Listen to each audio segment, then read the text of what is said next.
Hello mga kaibigan, maglilinis kami ng evaporator ng auto sa Toyota Vios. I-dispose muna natin ang preon mga dol bago tanggalin ang evaporator mga dol. Ito mga dol, isaksak natin yung anong sakit mga dol, kanyang valve mga dol, at saka buksan natin ang gauge mga dol para lumabas ang preon mga dol. At ito na mga dol, natanggal na ang evaporator mga dol. Buksan natin ang takip, ang daming putik mga dol. Hindi na lalabas ang mahina na ang simoy ng hangin mga dol. Kasi ang maraming putik mga dol. Mga alikabok. Kasi ayaw ng alikabok mga dol, papasukin ang hangin mga dol. Ito pala ang dahilan, mahina ang hangin mga dol. At hindi natin kalimutan to pagtakip mga dol. Delikado ang kompresor mga dol pag napasukan ng tubig mga dol. Masira ang kompresor mga dol. Ito ang kanyang sisirain mga dol. Malaking gastos na naman mga dol pag masira ang kompresor mga dol. Simulan na natin mga dol ang paglinis mga dol. Ito na, tingnan natin kung hindi kayo lalayas nito. Yan ang bagay sa'yo, mga alikabok. Malinis na mga dol. Ayan, ayaw niyo papasukin ang hangin. Kayo ang dahilan, humina ang hangin. At pagkatapos mga dol, ibabalik na natin to mga dol, kay malinis na mga dol. Ito mga dol, importante to mga dol, thermostat sensor or thermistor mga dol. Hindi natin kalimutan to pagsaksak mga dol, kasi hindi nakatrip off mga dol. Palagi na lang nakaandar ang aircon mga dol, compressor. Hindi nakatrip off pag wala ito nakasaksak mga dol. Nagtaka na tayo bakit nag-ayos na mga dol. Kasi hindi nakasaksak, hindi na naka-automatic. Ibalik na natin mga dol. Ito ang kanyang resistor mga dol. Yung sa switch ba mga dol ba, yung 1, 2, 3, 1, 2, 3, 4 ganon, is tao na to mga dol. Pag wala ito mga dol, walang 1, 2, 3 mga dol. Nagtataka tayo mga dol, bakit wala? Kasi nakalimutan natin pagsaksak to. Screw bolt muna tayo mga dol para ibalik na natin. Ito mga dol, balik na natin mga dol. Para matapos na to mga dol, ibalik na natin to mga dol. At ito na naman mga dol, ang connection sa thermostat sensor mga dol. Ito mga dol, importante to mga dol. Ayaw mo mandar mga dol pag wala ito mga dol. At ang kanyang drainage mga dol, ito ang hose mga dol, ito ang drainage mga dol. Hindi natin kalimutan to pagsaksak mga dol. Kapag wala itong drainage mga dol, nasa loob ang tubig mga dol, sa flooring. Balik na natin ang dashboard mga dol.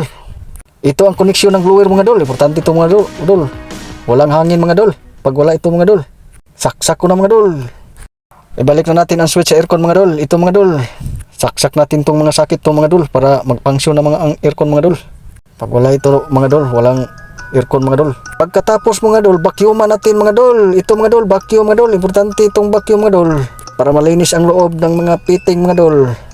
Ito mga dol, saksak natin dito sa kanyang para sisip-sipin ito ng vacuum mga dol. At pagkatapos mga dol, itong gauge tool. At pagkatapos mga dol, itong low pressure mga dol, buksan natin itong low pressure mga dol. Kasi dito nakasaksak ang ating vacuum mga dol. At dito naman sa high pressure mga dol, tirado mga dol. Pagkatapos mga dol, i-on natin ang vacuum mga dol. Paandarin natin ang vacuum. Ito na mga dol.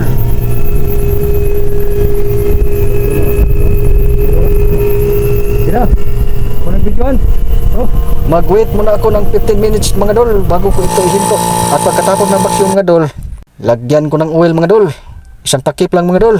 Isang takip lang mga dol. Depende ito mga dol kung gaano karami ang oil mga dol sa loob ng mga fitting sa aircon. Bago natin i-off ang vacuum mga dol, sira natin ang gauge mga dol para sarado mga dol, hindi makalabas ang hangin mga dol sa vacuum. Pag nakalabas to, walang vacuum mangyari mga dol.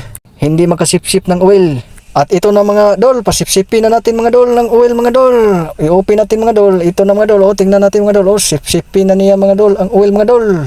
Sinipsip na niya mga dol. At pagkatapos mga dol, magtubil na tayo ng preon mga dol. Pagkatapos mga dol, bago tayo magtubil ng preon, i-on natin ang switch larga mga dol. Ito mga dol, buksan natin itong intake mga dol, kasi itong low pressure mga dol. Dito papasok ang preon mga dol.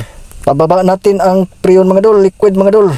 At sa pagtubil mga dol, katamtaman lang mga dol. Kaya pag nasobrahan mga dol, ayaw lumamig mga dol. Importante sa kanyang move mga dol, may clearance mga dol, may pre mga dol.